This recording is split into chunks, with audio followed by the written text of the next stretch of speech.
Hello everybody, welcome to Sempa 360. Tonight we ask the question, the state of the Balokole in Uganda and the aspiration and the future.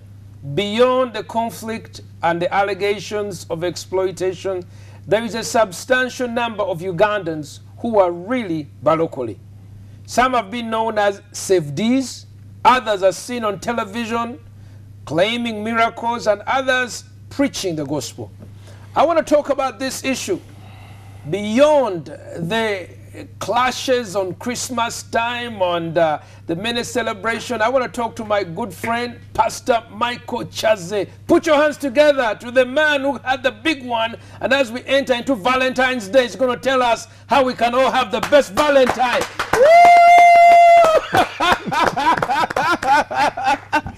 Good to have you, Pastor KYAZZE. Thank you for having me. You looked at me as if I wasn't telling the truth. No, it's an absolute truth. I was shocked that it's coming up now.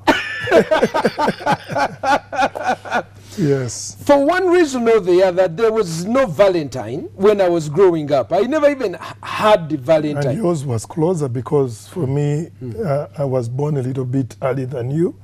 There wasn't Valentine, but there was true love. I was wondering. So I think Valentine doesn't define the premises of true love. True love originates from God.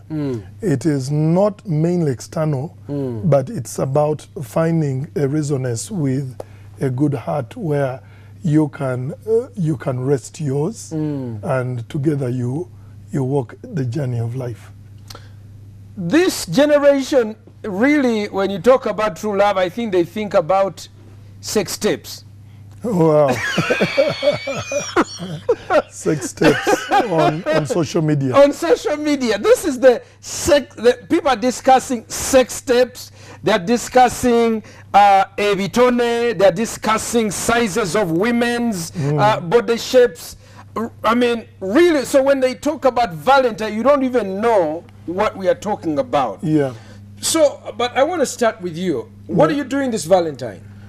Well, is there anything you are doing, how does Valentine feature in your? Well, Martin, really, I've not prepared myself for anything special for Valentine.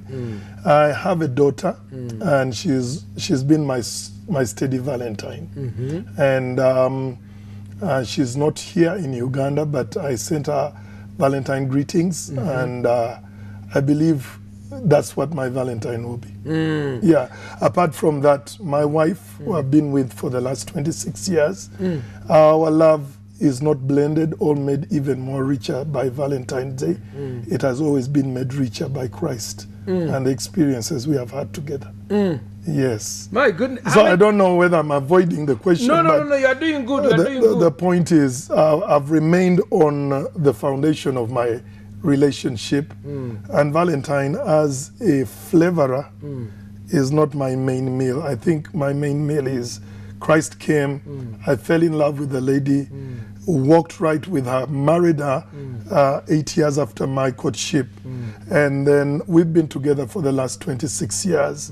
Valentine has met us on the way, and we sometimes celebrate Valentine, but mainly the celebration is ourselves. We celebrate ourselves and the beautiful time we have had together. Woo!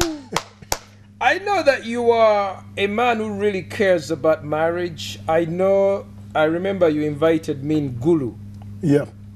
Was it 1-2 years back? Because you were putting together a big wedding. Yes, a big wedding. About 250 couples. Wow. Yeah. We were helping Gulu heal from the war. And it's always, Gulu was loaded with a lot of NGO support, a lot of old clothes, a lot of supplements and foods. And no one really tended to the love area because the place where war had been going on for the last 20-something years, it means children who were born during the war had grown into mature adults and were engaged in relationships. Some were cohabitating. So we thought that taking a wedding in Gulu was to reset and help the community start again with the unit family, starting with the family in the eyes and in the foundations of the Word of God. So the Gulu experience, we believe, was bringing back meaning of family. How do you begin family? Do you just pick a girl off the street? All you need to look in her eyes before a community and your priest, and you say, I really love you, and you're not ashamed of it, and you are making vows to keep her for the rest of your lives together. So we were bringing that back in the love story and the community of Gulu 4 years ago, and we have been following up, and it really added something to the life in Gulu. Really? Yeah. Wow. I know that my friend Andrew Mwenda says that marriage, church and marriage really should not exist, because he says he doesn't need that social contract, and marriage is irrelevant. This formal marriage, as we know, church-based, even civil-based. What do you say to people like that? But Mwenda, I respect him, he knows his politics, but I think that is not his ecosystem. It's he shouldn't stray to the area of advising on marriage and relationship. It would be like taking a fish out of...